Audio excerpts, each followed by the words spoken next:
Hello दोस्तों, मैं हूं वैभव शर्मा और नर्चर क्लासेस के थ्रू आज हम जो हमारी ज्योग्राफी एनसीईआरटी के एमसीक्यू की जो सीरीज है उसका हम 36 लेक्चर देखेंगे, जिसमें हम डेली बेसिस की तरह 5 क्वेश्चन को डिस्कस करेंगे। और ये हमारा इंस्टाग्राम चैनल आईडी है और यहाँ पे आपको बहुत सारी जो करंट बेसिस न्यूज़ है और भी इंफॉर्मेशन है आपको मिल जाएगी। ज्वाइन कर लीजिए, काफ़ी ज़्यादा आपके लिए बेनिफिशियल रहेगी। तो चलिए हम स्टार्ट करते हैं अपना पहला क्वेश्चन कि हमारा पहला सवाल क्या है। ज्योग्राफी एमसीक्यू जो हमारी एनसीईआरटी बेस्ड है और भी मैप बेस्ड क्वेश्चन है, इसमें देखते हैं। 36 लेक्चर है ये। तो पहला क्वेश्चन हमारा, Radcliffe line demarcates the boundary between. कह रहा एक रेड क्लिफ लाइन है, रेड क्लिफ लाइन कह रहा दो देशों के बीच में है। देखो ये एक इंटरनेशनल लाइन है, बाउंड्री लाइन है। रेड क्लिफ क्या है? एक इंटरनेशनल, अंतरराष्ट्रीय, इंटरनेशनल बाउंड्री है। क्या? Between two countries. अब वो दो कंट्री कौन कौन सी हैं जिनके बीच एक इंटरनेशनल बाउंड्री ये खींची गई है? बाकी भी देशों के बीच में और भी इंटरनेशनल लाइन है, फिलहाल तो हम इनके बारे में देखेंगे।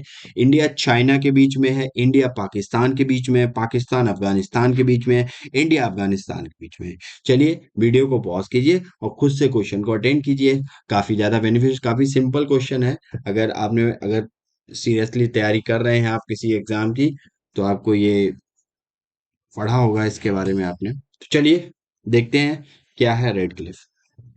रेड क्लिफ क्या है? Radcliffe is a demarcated line, demarcates the boundaries between India and Pakistan. ये जो दिख रही रेड कलर की, ये इंडिया और पाकिस्तान के बीच में ये जो रेड क्लिफ, ये पहले ये देखो बांग्लादेश भी क्या था, ये वाला वेस्ट पाकिस्तान था, ये ईस्ट पाकिस्तान था। और 1971 में क्या हुआ, एक वॉर हुई, वॉर में फिर ये एक कंट्री बन गया, बांग्लादेश इंडिपेंडेंट हो गया। तो ये भी रेड क्लिफ ही कहलाती है। इंडिया बांग्लादेश भी होता तब भी आप रेड क्लिफ कह सकते हो। 1947 में इसको पार्टीशन जब इंडो भारत का हुआ था तब इसको पब्लिश किया गया था। तो किसके बीच में रेड क्लिफ? तो आंसर हमारा हो जाएगा इंडिया ऑफ पाकिस्तान। बाकी में इंडिया और चाइना के बीच में हम बाकी और भी देख लेते हैं। तो इंडिया और चाइना के बीच में आपको मिलेगी, देखो ये अक्साई चीन का पार्ट है ये, और अरुणाचल प्रदेश यहाँ पे, इंडिया ये वाला ये। तो ये इंडिया चाइना के बीच में आपको देखने को मिलेगी मैकमोहन, मैकमोहन। मैकमोहन लाइन आपको इंडिया और चाइना के बीच में दिखेगी, जैसे पाकिस्तान अफगानिस्तान में भी दिखेगी आपको डुरंड लाइन। और जैसे इंटरनेशनल पे और जाएं तो हमें 38 पैरेलल लाइन दिखेगी।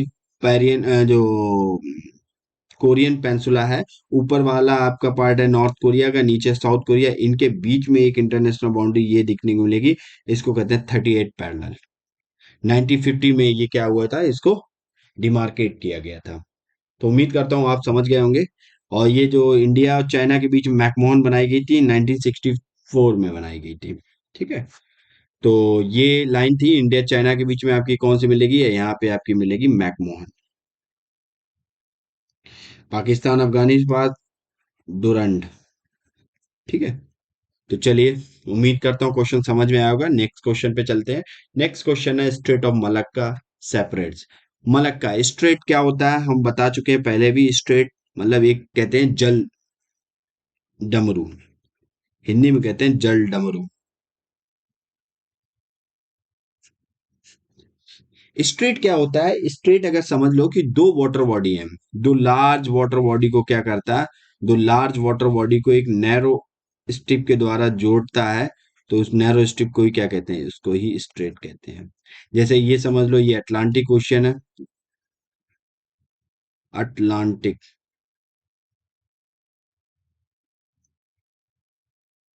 ये अटलांटिक ओशियन है।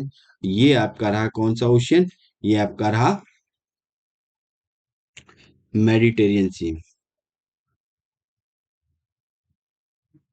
मेडिटेरियन सी।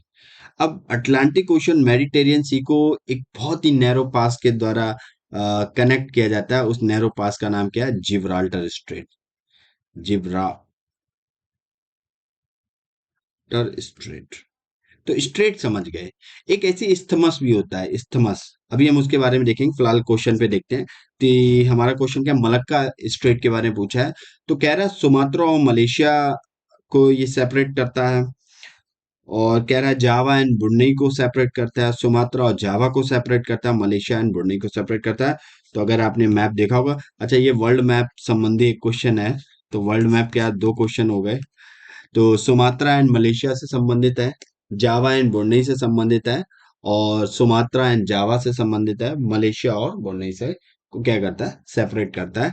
तो चलिए वीडियो को पॉज कीजिए, अगर आपने अच्छे से वर्ल्ड का मैप देखा है तो आप इस क्वेश्चन को कर ले जाएंगे। चलिए देखते हैं मलक्का स्ट्रेट कहाँ है। मलक्का स्ट्रेट सबसे पहले तो हम, ये देखो हमारा रहा मलक्का स्ट्रेट। ये क्या है, ये इंडियन ओशियन और पैसिफिक ओशियन को अगर देखा जाए एक सेपरेट करता है। ठीक है, फिलहाल तो हम इसे मैप पे देखेंगे और अच्छे से। तो देखिए ये रहा हमारा प्यारा भारत। और प्यारे भारत की अगर हम थोड़ा किधर चलेंगे, साउथ ईस्ट की तरफ चलेंगे, तो ये आपका पूरा क्या है, इंडियन ओशियन है। इंडियन ओशियन का पार्ट कौन सा, बे ऑफ बंगाल है। बे बंगाल में ये आपका पार्ट क्या, अंडमान सी है। अंडमान सी के थोड़ा साउथ ईस्ट चलेंगे तो नीचे आएंगे आपका ये वाला जो आएगा, ये मलेशिया है। ये पूरा क्या है, मलेशिया है आपका। थोड़ा जूम इन करो। हाँ, ये आपका मलेशिया है पूरा। और नीचे वाला आपका पार्ट कौन सा है, ये नीचे वाला पार्ट आपका जावा मतलब सुमात्रा आइलैंड है। और ये पूरा सुमात्रा, जावा, ये सारे किसके हैं, बाली, ये सारे पार्ट है इंडोनेशिया के आइलैंड है। ठीक है, तो सुमात्रा और मलेशिया के बीच में आपको एक बॉर्डर स्ट्रेट, एक नैरो बॉर्डर स्ट्रिप पड़ेगी। देखो जूम आउट करो, तो इसका नाम क्या है, मलक्का स्ट्रेट। ये वाला, ये है एक मलक्का स्ट्रेट। ठीक है, तो मलक्का स्ट्रेट किन दो वाटर बॉडी कनेक्ट करता है, या तो आप कह सकते हो इंडियन ओशियन को पैसिफिक ओशियन से कनेक्ट करता है, या तो आपके आंसर में क्वेश्चन कितने भी टाइप से, कई डायरेक्शन से क्वेश्चन घुमा सकता है। आप तो मलक्का स्टेट को पढ़ लेंगे, इंडियन और पैसिफिक को टच करता है, वहां पे कुछ और दे दिया ऑप्शन में। तो कह सकते हो अंडमान सी को कनेक्ट करता है किससे, अंडमान सी को कनेक्ट करता है आपका साउथ चाइना सी से। ये भी सही है। ठीक है, साउथ चाइना सी से कनेक्ट करता है, अंडमान सी को साउथ चाइना सी से कनेक्ट करता है, क्योंकि साउथ चाइना सी किसका पार्ट है, पैसिफिक ओशियन का पार्ट है। अगर मैप पे आप अच्छे से देखो तो साउथ चाइना सी क्या है, ये तो पूरा पैसिफिक ओशियन है ना ये। और साउथ चाइना सी इस पैसिफिक ओशियन का पार्ट है। ऐसे भी दे सकता है, साउथ चाइना सी अंडमान सी को कनेक्ट करता है। ठीक है, अगर इसको जूम आउट करके और देखा जाए तो देखो, अब सेपरेट किन दो लैंड एरिया को करता है, तो ऊपर आपका मलेशिया है, नीचे आपका सुमात्रा है। सुमात्रा किसका पार्ट है, इंडिया का। सुमात्रा ना देके आपको यहाँ पे क्या दे दिया, इंडोनेशिया दे देता, तब भी आपका आंसर सही होता, क्योंकि सुमात्रा किसका पार्ट है, सुमात्रा तो एक टेरिटरी है, एक मतलब आइलैंड है किसका, इंडोनेशिया का आइलैंड है। तो उम्मीद करता हूँ मैप पे आप अच्छे से समझ गए होंगे। तो हम वापस अपने क्वेश्चन पे चलते हैं। अगर क्वेश्चन पे चलें तो देखो क्या है, मलक्का स्ट्रेट किनके बीच में है, तो मलक्का स्ट्रेट आपका सुमात्रा और मलेशिया के बीच में पड़ेगा, आपको मलक्का स्ट्रेट। ठीक है, मलेशिया, जावा, सुमात्रा और जावा के बीच में भी एक स्ट्रेट है, अगर उसको भी देखें, सुमात्रा और जावा के बीच में स्ट्रेट है। देखो ऊपर वाला ये बड़ा सा सुमात्रा आइलैंड है, नीचे वाला आपका जो जकार्ता वाला ये वो पोर्शन है, ये पूरा जावा आइलैंड है। अब जावा और इसके बीच में आपको जूम आउट किया जाए तो जावा देखो एक स्ट्रेट पड़ेगा, ये एक नैरो वाटर बॉडी पड़ रही है, जो क्या कर रही है, अंडमान सी को, इंडियन ओशियन को आपका जावा सी से जोड़ती है। अब यहाँ पे क्वेश्चन कई सारे से घुमा सकते हैं, इंडियन ओशियन को जावा सी से जोड़ती है, बे बंगाल को जावा सी, ये सारे क्वेश्चन है। तो ये जो नैरो वाटर बॉडी है, जिसको और जूम आउट किया जाए तो आपको एक स्ट्रेट मिलेगा, और इस स्ट्रेट का नाम क्या है, देखो आई थिंक इसका नाम नहीं यहाँ पे दिया गया है। हम्म, तो एक ये भी स्ट्रेट है, ये सुमात्रा और जावा के बीच में आपको पड़ेगा। ठीक है, और ये इसकी इंडोनेशिया की कैपिटल है जकार्ता। अब अपनी जकार्ता से अपनी कैपिटल शिफ्ट कर रहा है इंडोनेशिया। ठीक है, क्यों, क्योंकि ये अब सबमर्ज होता है क्लाइमेट चेंज के कारण। तो चलिए हम अपने क्वेश्चन पे वापस चलते हैं। और वापस अगर हम चलें क्वेश्चन पे, तो हमारा क्वेश्चन क्या था? Malacca strait. और मलक्का स्ट्रेट के बारे में आप जान गए। बाकी आप मैप पे थोड़ा और देख लो कि ये आपका मलक्का स्ट्रेट है, रेड ये लाइन दिख रही है, स्ट्रेट ऑफ मलक्का है। ये अंडमान सी को किससे कनेक्ट करता है? ये आपका साउथ चाइना सी से कनेक्ट करता है, मलेशिया और सुमात्रा। ये किसको सेपरेट करता है? ये आपका मलेशिया, मलेशिया और इंडोनेशिया को। और इंडोनेशिया का ही आइलैंड है सुमात्रा। ठीक है। किन दो वाटर बॉडी को कनेक्ट करता है? अंडमान सी के साउथ चाइना सी, या इंडियन ओशियन को कनेक्ट करता है पैसिफिक ओशन से, या कह सकते हो बे ऑफ बंगाल को कनेक्ट करता है किससे? साउथ चाइना सी या पैसिफिक ओशन, कुछ भी दे सकता है। यहाँ पे आपको समझना होगा इस मैप को अच्छे से। तो चलिए, उम्मीद करता हूँ स्ट्रेट आप समझ गए क्या होता है। हमने आपको मलक्का स्ट्रेट के बारे में भी बता दिया। ठीक है। और बाकी मलेशिया और ब्रुनेई के बीच में आपका, तो मलेशिया और ब्रुनेई ये तो एक ही कॉन्टिनेंट पे बसे हुए हैं। ये बोर्नियो आइलैंड है, इसी पे मलेशिया और ब्रुनेई बसे हुए हैं। आपके ये वाला पार्ट मलेशिया का है, ये ब्रुनेई है। तो इनके बीच कोई स्ट्रेट नहीं है। ठीक है। तो बाकी स्ट्रेट आप देख लेना। चलिए, चलिए। तो नेक्स्ट क्वेश्चन हमारा है, which among the following condition of the soil in the cold desert region of the India are correct? मतलब ये चार कंडीशन दी गई हैं, इनमें से बताना है कि कौन सी कंडीशन है, condition of the soil in the cold desert region. Cold desert, India के जो कोल्ड डिजर्ट रीजन है वहां पे पाई जाती है, इनमें से कौन सी कंडीशन है? जो आपके कोल्ड डिजर्ट मतलब होता है ठंडा रेगिस्तान, ठंडा रेगिस्तान में कौन सी आपकी कंडीशन देखने को मिलती है? भारत के जो वहां की ठंडा रेगिस्तान की जो मिट्टी है, ठीक है, जो कोल्ड डेजर्ट है वहां की मिट्टी में कौन सी कंडीशंस देखने को मिलती है? चार कंडीशंस दी गई हैं। तो पहली कंडीशन हम देखते हैं। पहली कंडीशन के बारे में क्या गया? Soil is highly acidic in nature. Soil कैसी है? सॉइल बहुत ही ज्यादा हाईली एसिडिक है नेचर में, मतलब अम्लता, अम्लता बहुत ज्यादा है। क्या ज्यादा एसिडिक का मतलब? अम्लता बहुत ज्यादा है। ठीक है, एसिडिक है। ठीक है। दूसरा कह रहा है the soil has very low organic matter content. मतलब जो यहाँ की कोल्ड डिजर्ट की मिट्टी है उसमें ऑर्गेनिक मैटर है, जो आपके जैविक पदार्थ हैं जो भी, वो बहुत ही कम मात्रा में पाए जाते हैं। चलिए, क्योंकि बहुत कम मात्रा में पाए जाते हैं, फर्टाइल है, अनफर्टाइल सॉइल पाई जाती है। तो ऐसा कहने, इनडायरेक्टली भी ऐसे कहने का मतलब ऑर्गेनिक मैटर कम है तो अनफर्टाइल सॉइल भी यहाँ पे पाई जाती है, ज्यादा फर्टाइल नहीं होती है, उपजाऊ नहीं होती है मिट्टी ज्यादा। ठीक है। ऐसे घुमा के भी स्टेटमेंट आपसे पूछ दिया जा सकता था। तीसरे में कह रहा है the water retention capacity of the soil is very high. मतलब जो यहाँ की सॉइल है उसकी वाटर रिटेंशन, मतलब पानी को कैप्चर, धारण करने की जो क्षमता है वो बहुत ज्यादा है, ऐसा कह रहा है। चौथे में कह रहा है the texture of the soil is a loamy and Sandy. यहाँ की सॉइल का जो टेक्सचर है, जो बनावटी है, संरचना है उसकी, वो सैंडी है। मतलब एक बालू टाइप, मतलब एक सैंडी और लोमी, एक पीट टाइप की है यहाँ पे। ठीक है। तो चार ऑप्शन दिए गए। करेक्ट, करेक्ट बताना है आपको ऑप्शन। नीचे आपके चार ऑप्शन क्या है? 1 4 1 2 3, 1 2 3 4 1 2। अब अच्छा देखो, सबसे पहले तो हम देखते हैं अगर हमारे पास जितनी भी नॉलेज है, क्वेश्चन को अटेंड कैसे करेंगे। अटेंड करने का सबसे अच्छा तरीका, हमारे पास जितनी भी नॉलेज है 40%, 30%, 50%, देखते हैं कितनी इंप्लीमेंट हो जाती है। सबसे पहले हम देखते हैं, अगर हमारे पास 50% नॉलेज समथिंग है, तो हम देखते हैं क्या कि soil in the cold desert region, हमें उसकी कंडीशंस बतानी है। हमने देखा कि ऑप्शन के थ्रू इसको करने की कोशिश करें, तो फोर्थ ऑप्शन तो सब में दिया गया। फोर्थ ऑप्शन तो हमारा करेक्ट होगा, texture of the soil is loamy and Sandy. अब लोमी एंड सैंडी है, पीट में ही है, दलदली टाइप की मिट्टी होती है, थोड़ी सैंडी भी है। ठीक है। तो मिट्टी कैसी होगी? फर्टाइल तो नहीं होगी। अब फर्टाइल नहीं होगी तो क्या होगा? अब वेरी लो ऑर्गेनिक मैटर, तो ऑब्वियस है ऑर्गेनिक मैटर क्या है, बहुत ही कम होंगे, कम ज्यादा होंगे ही नहीं। तो मतलब हमारा दूसरा भी ऑप्शन सही है। तो फोर्थ एंड सेकंड जिसमें जिसमें है आप उसको देखिए कि फोर्थ और सेकंड आपके कहाँ कहाँ पे दिए गए हैं। आपके फोर्थ एंड सेकंड किस में है? पहले वाले ऑप्शन में है? नहीं है। पहले वाले में आपके फोर्थ और सेकंड नहीं दिए गए हैं। दूसरे वाले ऑप्शन में आपको देखो, दूसरे वाले में है आपके मतलब पहला तो आपका एलिमिनेट हो गया, दूसरे वाले में है, तीसरे वाले में है, नहीं है, तो दो ऑप्शन एलिमिनेट हो गए। अब हमारी बचा है 50-50%, हम खेलेंगे ऑप्शन में।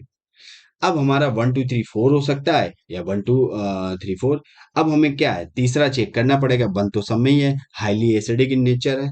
ठीक है, ऐसा कह रहा है, क्योंकि बर्फ बर्फ गिरती है तो ज्यादा सैलिनिटी तो आपको मिलेगी नहीं। थोड़ा अगर लॉजिकल सोचो, कोल्ड डिजर्ट है, ठंडा एकदम, तो बर्फ बर्फ रहती है तो ज्यादा इतनी ज्यादा सैलिनिटी नहीं होगी। तो सैलिनिटी नहीं होगी तो एसिडिक इन नेचर ही होगा। पीएच वैल्यू क्या है, 7 से कम ही होगी। चलो, बन तो हो गया हमारा। थोड़ा लॉजिकल इस सवाल को। अब तीसरे में देखते हैं कि water retention capacity of the soil is very high, कि इस यहाँ की जो सॉइल होती है उसकी वाटर रिटेंशन कैपेसिटी बहुत ही ज्यादा होती है, ऐसा कह रहे हैं। देखो, वाटर रिटेंशन कैपेसिटी कहाँ से ज्यादा हो जाएगी, कि वाटर रिटेंशन कैपेसिटी इसकी कम होती है, हाई नहीं होती है यहाँ की सॉइल। अगर ज्यादा हो जाएगी वाटर को कैप धारण करने की क्षमता, तो फिर नमी नमी ये सब कुछ, मतलब बहुत सारी चीजें यहाँ पे मिलेंगी। आपकी जो यहाँ ऑर्गेनिक मैटर भी मिलने को फिर संभावना बढ़ती है, बहुत सारी चीजें यहाँ पे। ठीक है, तो तीसरा ऑप्शन आपका हो जाएगा इनकरेक्ट। तीसरा इनकरेक्ट हो जाएगा तो आपका ये भी कट जाएगा। आंसर आपका क्या बन जाएगा, आंसर आपका बन जाएगा बी ऑप्शन। बी ऑप्शन आपका क्या हो जाएगा, आंसर हो जाएगा। मतलब अब हमने देखें थोड़ा, तो ये होता है कोल्ड डेजर्ट। ये क्या है, ये है बेटा कोल्ड डेजर्ट। डेजर्ट दो टाइप के होते हैं, डेजर्ट, कोल्ड डेजर्ट। ठंडा रेगिस्तान होता है। देखो, ये बर्फ आपको क्या मिलेगी, ये आइस मिलेगी। यहाँ पे आपको हर जगह आइस स्नोफॉल होती है बहुत सारी, ये देखो। अब कहीं कहीं पे आपको दिखती है, फिर ये भी अगर ज्यादा आइस गिरती है तो ये भी सारी ढक जाती है। तो कोल्ड डेजर्ट का पीएच वैल्यू कितनी होती है, 4.5 to 6.5। सैलेंट एसिडिटी, एसिडिक फॉर्म होती है। बहुत ही लो ऑर्गेनिक मैटर होते हैं। अब इतनी सर्दी में ऑर्गेनिक मैटर कहाँ से यहाँ पे आ पाएंगे। यहाँ पे डिकम्पोज है, तो बैक्टीरिया वो तो पाए नहीं जाते हैं कि डिकम्पोज कर पाए चीजों को, अपघटन कर पाए किसी चीज का। कोई चीज सड़ गल जाती है, कोई चीज मर जाती है, इसी बर्फ में दब जाती है, हजारों से, मतलब बताते हैं हजारों साल तक दबी रहती है, उस पर कोई फर्क नहीं, क्योंकि डिकम्पोजर बैक्टीरिया तक नहीं पाए जाते हैं यहाँ पर, क्योंकि इतने कम टेम्परेचर में सरवाइव ही नहीं कर पाते हैं वो। तो आपके यहाँ पे ऑर्गेनिक मैटर कहाँ से आ जाएंगे। और इस soil is very low, water retention capacity इसकी बहुत ज्यादा कम होती है। और लोमी एंड सैंडी, इसका लोमी टू सैंडी स्ट्रक्चर होता है इसका। ठीक है, तो ये था आपका क्वेश्चन, काफी अच्छा क्वेश्चन था, और इसका आंसर है 1 2 4। तो उम्मीद करता हूँ आपको समझ में आया होगा। इस टाइप के क्वेश्चन आपके यूपीएससी में बहुत ज्यादा पूछे जाते हैं, इस टाइप के जो भी हैं। और इस पे आप कुछ भी क्वेश्चन बन सकता है। कोल्ड डिजर्ट आपका, जैसे इंडिया के कोल्ड डिजर्ट के बारे में पूछ देते हो, लद्दाख एक कोल्ड डिजर्ट है भारत में।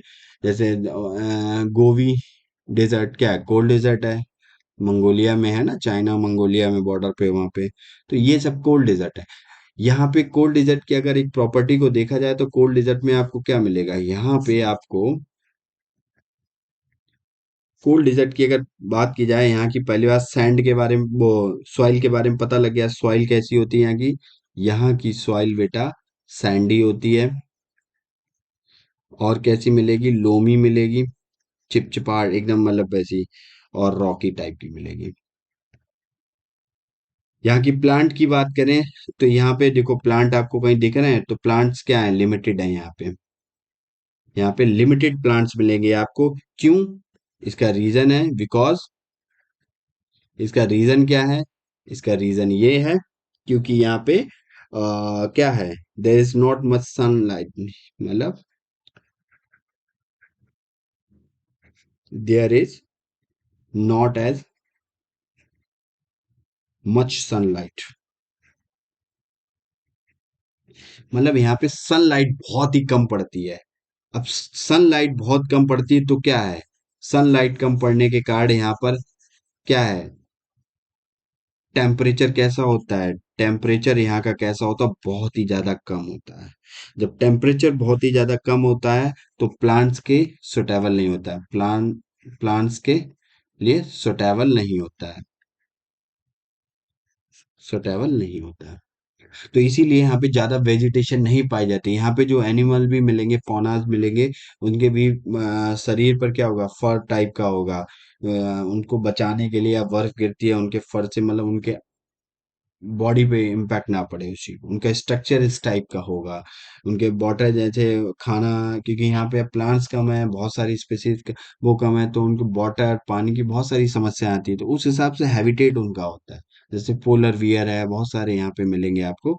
स्नो लेपर्ड है, ये सारी यहाँ पे फौना में देखने को मिलेंगे। तो चलिए, उम्मीद करता हूँ कोल्ड डिजर्ट के बारे में समझ में आया होगा आपको। और यहाँ पे आपको वहाँ की सॉइल कैसी है उसके बारे में आज हमने देखा। ठीक है। तो नेक्स्ट क्वेश्चन हम देखते हैं, और ये सेकंड लास्ट क्वेश्चन है, which of the following statement is A correct regarding the Kaziranga national park. सबसे पहले तो सवाल ये बनता है, काजीरंगा नेशनल पार्क है कहाँ। One liner question, SSC, state PCS या नीचे वाले एग्जाम में पूछ सकता है आपसे। Kaziranga national park is situated in which of the following state. तो आपको पता होना चाहिए। अरुणाचल प्रदेश, असम हो गया, मेघालय हो गया, या आपका मध्य प्रदेश हो गया, सिक्किम हो गया। तो इनमें से कहाँ है? तो ये है कहाँ पे, ये है आपका असम। एक तो क्वेश्चन ये बना, फिनिश हो गया। एक तो डायमेंशन, ये क्वेश्चन क्या आ गई। और भी डायमेंशन आएंगी, अभी हम बताएंगे। फिलहाल तो हम स्टेटमेंट पढ़ते हैं, Kaziranga national park. The Brahmaputra river flow north of the park. कह रहा है कि पार्क के नॉर्थ से, ये अगर पार्क है, पार्क के नॉर्थ से ऐसे करके ब्रह्मपुत्र रिवर फ्लो होती है। ठीक है। चलो, दूसरा है, Kaziranga national park is prescribed by the UNESCO as a world heritage site in India. ठीक है। मतलब इसको यूनेस्को वर्ल्ड हेरिटेज साइट में भी क्या है, ये भारत की एक यूनेस्को वर्ल्ड हेरिटेज साइट है। ऐसा कहा गया है। क्या बताना है? हमें करेक्ट ऑप्शन बताना है, करेक्ट बताना है। तो चलिए देखते हैं मैप पे, वीडियो को पॉज कीजिए और खुद से क्वेश्चन को अटेंड कीजिए। ये भी एक मैप बेस्ड टाइप का क्वेश्चन है। तो देखिए, ये रही हमारी रिवर। ये क्या है? ये हमारी ब्रह्मपुत्र रिवर है।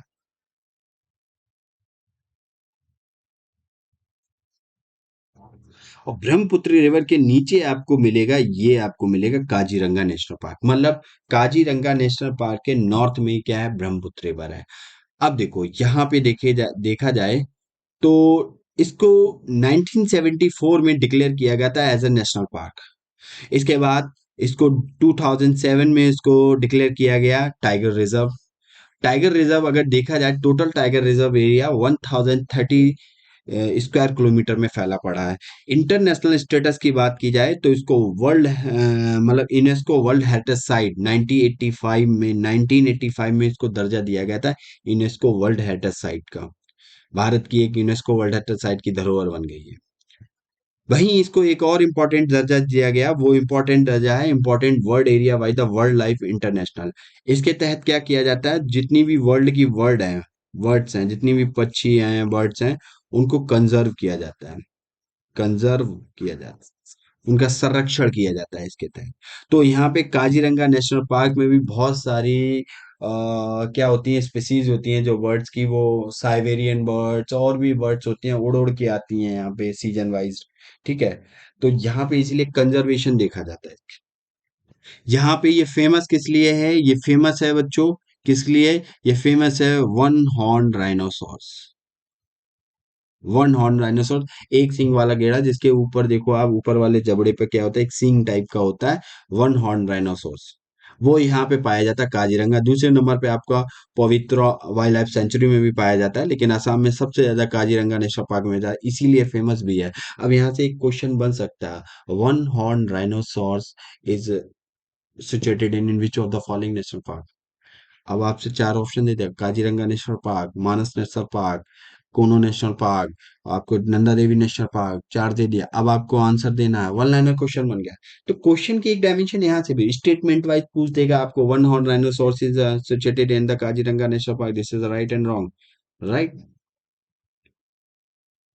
आपसे ये नहीं पूछेगा कि यूनेस्को वर्ल्ड हेरिटेज साइट का दर्जा इसे कब मिला था।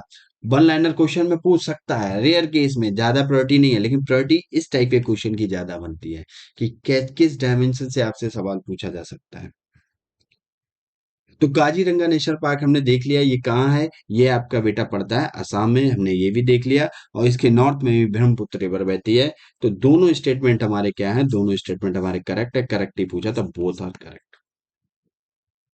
अब थोड़ा ब्रह्मपुत्र रिवर के बारे में जान लें, तो ब्रह्मपुत्र रिवर क्या है, ये तिब्बत से निकलती है, तिब्बत से। और इसका नाम होता है, जब ये तिब्बत से आती है तो इसका नाम क्या होता है, सांगपो। सांगपो। और जैसे ये रिवर क्या है, अरुणाचल प्रदेश में घुसती है, तब भी इसका नाम दिहांग होता है। और जैसे ही ये असम में एंटर करती है, इसका नाम ब्रह्मपुत्र बन जाता है। और असम के बाद ये ट्रेवल करती है, फ्लड एरिया होता है, और यहीं पे असम में ही ब्रह्मपुत्र रिवर पे ही दुनिया का सबसे बड़ा रिवराइन आइलैंड है, जिसका नाम है माजुली आइलैंड, जो रिवर के इस ब्रह्मपुत्र की जो ट्रिब्यूटरीज हैं उसके बीच में बसा हुआ है। ठीक है। इसके बाद ये ब्रह्मपुत्र जैसे ही एंटर करती है बांग्लादेश में, तो इसका नाम क्या पड़ जाता है, इसका नाम पड़ जाता है जमुना। और उधर से गंगा आती है, उसका नाम पद्मा होता है। जमुना पद्मा बांग्लादेश में मीट करती हैं। इधर से बराक रिवर, जिसका नाम बांग्लादेश में मेघना होता है, वो मीट करती है और मेघना रिवर बन जाती है और सुंदरबन डेल्टा बनाती है। सुंदरबन डेल्टा की बात करें तो भारत में उसका 30% पार्ट है, और बांग्लादेश में 70% पार्ट सुंदरबन डेल्टा का है। ठीक है। तो ये इंफॉर्मेशन थी। और इसकी बहुत सारी ट्रिब्यूटरी हैं, कामेंग है, सुबनसिरी है, कोपीली है, धनसिरी है, लोहित है, दियांग है, तीस्ता है। ठीक है, ये सब क्या है, ब्रह्मपुत्र रिवर की ट्रिब्यूटरी है। ब्रह्मपुत्र रिवर अगर देखा जाए, एक स्टेटस और दिया गया है इसको, ये इंडिया की सबसे, ब्रह्मपुत्र रिवर है वो इंडिया की सबसे लार्जेस्ट वाटर कैरिंग कैपेसिटी वाली रिवर है। लॉन्गेस्ट नहीं, वाटर है, मतलब सबसे चौड़ी रिवर है। गंगा रिवर सबसे लंबी है। ठीक है। चलिए, काफी इंफॉर्मेशन यहाँ से मिल गई। मैं काजीरंगा नेशनल पार्क के बारे में भी जान लिया हमने। कब यूनेस्को वर्ल्ड हेरिटेज साइट बना, 1985 में बना। नेशनल पार्क 1974 में बना। और टाइगर रिजर्व भी है, ये 2007 में बनाया गया इसको, टाइगर रिजर्व। और ये एक important world area by the world life international का भी स्टेटस इसको दिया, रिकॉग्नाइज किया गया। वन हॉर्न राइनोसोर्स के लिए ये जाना जाता है। और ब्रह्मपुत्र रिवर इसके नॉर्थ में बहती है, असम में सिचुएटेड है। बाकी और भी इंफॉर्मेशन होगी, आप थोड़ा इसको सर्च कीजिए। तो आपको कई डायमेंशन से क्वेश्चन सोचिए, क्या क्या क्वेश्चन इस पे बन सकते हैं। चलिए नेक्स्ट। नेक्स्ट सवाल है, लास्ट सवाल है वर्ल्ड मैप पे। और वर्ल्ड मैप का एक सवाल हम अभी और देख चुके थे, वो था मलक्का स्ट्रेट के बारे में। ये भी एक स्ट्रेट के बारे में है, थोड़ा इंपॉर्टेंट यहाँ पे जो प्लेसेस हैं उनके बारे में है। तो पहला कह रहा है करेक्टली मैच बताना है हमें, यहाँ पे सबसे पहले करेक्टली मैच। देखो, ये जो की पॉइंट है ना, इनको जरूर अपने जहन में रखना, क्योंकि इनकी वजह से क्वेश्चन कभी कभार गलत हो जाता है। आपको तो आंसर सही पता है, लेकिन इनकी वजह से आप क्या करोगे, गलत कर बैठो। तो पहला स्टेटमेंट है, the Hormuz, the straight of Hormuz, कह रहा है कनेक्ट करता है पर्शियन गल्फ और गल्फ ऑफ ओमान को। चलिए, मतलब फारस की खाड़ी और गल्फ ऑफ ओमान, ओमान की खाड़ी को कनेक्ट करता है स्ट्रेट ऑफ हार्मुज। दूसरा दूसरा कह रहा है बच्चों, गोलन हाइट्स क्या है, इजराइल और सीरिया के बीच एक डिस्प्यूटेड एरिया है। ठीक है। और तीसरा कह रहा है नागोर्नो काराबाख, जो क्या है, अजरबैजान और आर्मेनिया के बीच एक डिस्प्यूटेड एरिया है। तो चलिए, वीडियो को पॉज कीजिए, क्वेश्चन को अटेंड कीजिए। ऑप्शन आपके नीचे दिए गए हैं, 1 2 हो सकता है, 2 3 हो सकता है, 1 3 हो सकता है, या ऑल हो सकता है।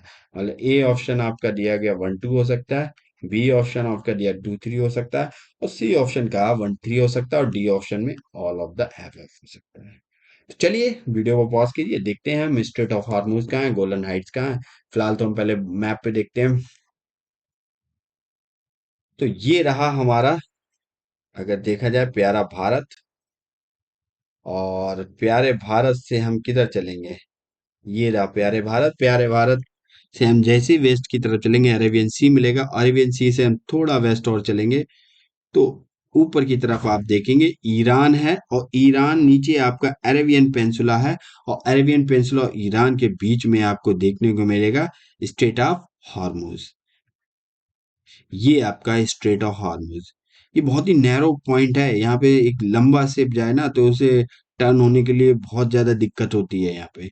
अब सोचो, ये ईरान की जिसकी डोमिनेंस ज्यादा होगी, वो इसको चोक करके बैठ जाएगा, सारा ट्रेड रोक देगा, क्योंकि भारत का तेल वेल यहाँ से बहुत आता है। ठीक है। ये गल्फ कंट्री है ना, यहाँ से तेल एल आता है भारत का बहुत ज्यादा। अब ये जो पार्ट है, थोड़ा सा पार्ट है, ये ओमान का पार्ट है, ये ईरान। तो gulf of Hormuz, straight of Hormuz किसके बीच में है? ईरान और ओमान के बीच है। तो ये क्या है? पर्शियन गल्फ और ओमान को कनेक्ट करता है, ठीक है। दूसरा था आपका गोलन हाइट्स। अब गोलन हाइट्स की बात करें तो हम थोड़ा सा पर्शियन जो अरेबियन पेंसिला है उसके ऊपर चलेंगे, इसराइल, ये लेबनान और ये वाले पार्ट में देखेंगे। तो ये आपको जो पार्ट दिखेगा, ये इसराइल और ये पूरा सीरिया है। इसराइल और सीरिया का ये जो पार्ट है, ये आपका है गोलन हाइट्स, ये वाला। अभी मैप पे देखेंगे फिलहाल, तो यहाँ पे रफली देख लो। और इसके बाद हम, एक हमारा नागोर्नो काराबाग, तो कह रहा है कि अर्मेनिया और अजरबैजान के बाद डिस्प्यूटेड एरिया है, तो उसको हम देख लेते हैं। फिलहाल हम चलते हैं अपने क्वेश्चन पे, ठीक है। तो देखिए, स्टेट ऑफ हॉर्मुज आप देख चुके हैं। तो पर्शियन गल्फ और गल्फ ऑफ ओमान के बीच में, ओमान और ईरान के बीच में स्टेट ऑफ हॉर्मुज है। तो पहला स्टेटमेंट तो आपका करेक्ट हो गया। गोलन हाइट बोला इसराइल और किसके? सीरिया के बीच में डिस्प्यूटेड एरिया है। तो गोलन हाइट्स के बारे में अगर हम देखें, गोलन हाइट्स क्या है? गोलन प्लेट्यू टाइप के हैं, यहाँ पे हिली एरिया है, ये पहाड़ वहाड़ मिलते हैं आपको, हिली एरिया, ओवर लुकिंग अपर जॉर्डन रिवर। अब इसके वेस्ट में आपको ये ब्लू कलर की दिख रही है, ये एक जॉर्डन रिवर है जिसके वेस्ट से जाती है, ठीक है, जॉर्डन रिवर है। और इसके ईस्ट में क्या है आपका? पूरा जॉर्डन, ये है देखो, ये जॉर्डन कंट्री है, इसके ऐसे करके जॉर्डन रिवर आती है ये, ठीक है। गोलन हाइट्स के वेस्ट में है जॉर्डन। क्या था पहले? Area was part of extreme south part of area. 1967 में कहा जा कि ये एरिया था, ये सीरिया का पार्ट था, गोलन हाइट्स, ठीक है। क्या हुआ? मिलिट्री एनेक्स कर दिया 1981 में। 1981 में इजराइल ने एक मिलिट्री एनेक्स किया और यहाँ पे इस क्षेत्र को ऑक्युपाई कर लिया, मतलब जीत लिया, एनेक्स कर लिया। अब ये इजराइल का पार्ट हो गया, ठीक है। तो अब ये डिस्प्यूटेड एरिया है, सीरिया कह रहा है ये मेरा पार्ट था, लेकिन इसने अपनी मिलिट्री पावर के साथ इसको क्या कर लिया? एनेक्स कर लिया, इस पे कब्जा कर लिया, ठीक है, गोलन हाइट। तो इसराइल और सीरिया के बीच डिस्प्यूटेड एरिया। अब हम अगली बात करते हैं नागोर्नो काराबाग की। नागोर्नो काराबाग क्या है? ये भी एक mountainous and heavy forested region है,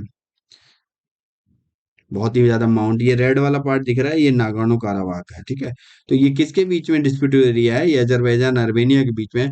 इंटरनेशनल अगर लॉ की बात की जाए तो ये अर्मेनिया का पार्ट बोला, अजरबैजान का पार्ट बोला जाता है, बट अर्मेनिया का यहाँ पे एथिकल, अगर एथनिक ग्रुप देखें, बहुत ज्यादा एथनिक मेजोरिटी यहाँ पे अर्मेनिया की रहती है, तो अर्मेनिया इस क्लेम को रिजेक्ट करता है कि ये अजरबैजान का नहीं, ये मेरा पार्ट है। तो ये इनके बीच डिस्प्यूट चलता रहता है। रशिया क्या है? रशिया भी अजरबैजान को बहुत ज्यादा सपोर्ट कर रही है, ठीक है। तो ये है, इसको जो वेस्टर्न पावर है, यूके यूके की, वो इसको सपोर्ट कर रही है आर्मेनिया को। तो इनके बीच झगड़ा चलता रहता है। जैसे अजरबैजान कैपिटल बाकू है, ये कैस्पियन सी के अपनी बाउंड्री शेयर करता है। ये अजरबैजान भी क्या है? एक लैंड लॉक है। तो ऑप्शन देखे जाएं तो हमारे तीनों ही ऑप्शन क्या है? सही है। तो आंसर हमारा क्या बनेगा? All of the above. अब देखो बाकी क्वेश्चन देख सकते हैं। स्टेट ऑफ हॉर्मूज पे एक टाइप से सवाल और बन सकता है। एक तो ये पूछ दिया किन दो वाटर बॉडी को कनेक्ट करता है, आपने बता दिया पर्शियन गल्फ और गल्फ ऑफ ओमान को। गल्फ ऑफ ओमान किसका पार्ट है? ये अरेबियन सी का पार्ट है। लेकिन एक सवाल बन सकता है, स्टेट ऑफ हॉर्मूज किन दो कंट्री के बीच में, किन दो लैंड्स के बीच में है? तो ईरान और ओमान के बीच में है। ये यूएई का पार्ट नहीं है, यूनाइटेड स्टेट एमिरेट्स का नहीं है। ये देखो छोटी सी लाइन आपको दिखेगी यहाँ पे, ये बाउंड्री। तो ये जो छोटा सा कटा पार्ट है, ये ओमान है। ये क्या है? ओमान है, ठीक है, ये ओमान है। तो ईरान ओमान के बीच में है आपका। यहाँ से बहुत ज्यादा ऑयल वाल, कुवैत, इराक विराक, यहाँ से बहुत ज्यादा तेल, ये तेल वाली कंट्री है, यहाँ से ही पास होता है। ये बहुत ही चोकिंग पॉइंट है, ठीक है। गोलन हाइट्स देख लिया, इसराइल देख लिया, हाइफा ये शहर है, कोस्टल सिटी है। इसराइल किससे बाउंड्री शेयर करता है? नीचे इजिप्ट से, ऊपर लेबनान से, जॉर्डन से, सीरिया से, इन सब से बाउंड्री शेयर करता है। और इसराइल और फलस्तीन का बहुत ज्यादा मैटर चल रहा, वेस्ट बैंक है, जॉर्डन रिवर के वेस्ट में, इसका नाम वेस्ट बैंक पड़ गया। तो पैलेस्टीनियन इनमें सब में, और एक गाजा पट्टी है, इससे भी इसकी बाउंड्री शेयर करता है, ठीक है। नागोर्नो काराबाख में देख लो, अजरबैजान की अगर थोड़ा मैपिंग देख लें तो अजरबैजान ऊपर रशिया से बाउंड्री शेयर करता है, जॉर्जिया से बाउंड्री शेयर करता है, आर्मेनिया से बाउंड्री शेयर करता है अपनी, ठीक है। और अजरबैजान का ही पार्ट, थोड़ा सा पार्ट, ये लैंडलॉक पार्ट है, ये वाला पार्ट, ठीक है। अजरबैजान एक लैंडलॉक कंट्री है, क्योंकि कैस्पियन सी चारों तरफ से लॉक्ड है, कहीं भी मतलब इसका एक्सेस नहीं है बाहर। तो ये अजरबैजान भी कैसी है, एक लैंड लॉक कंट्री है।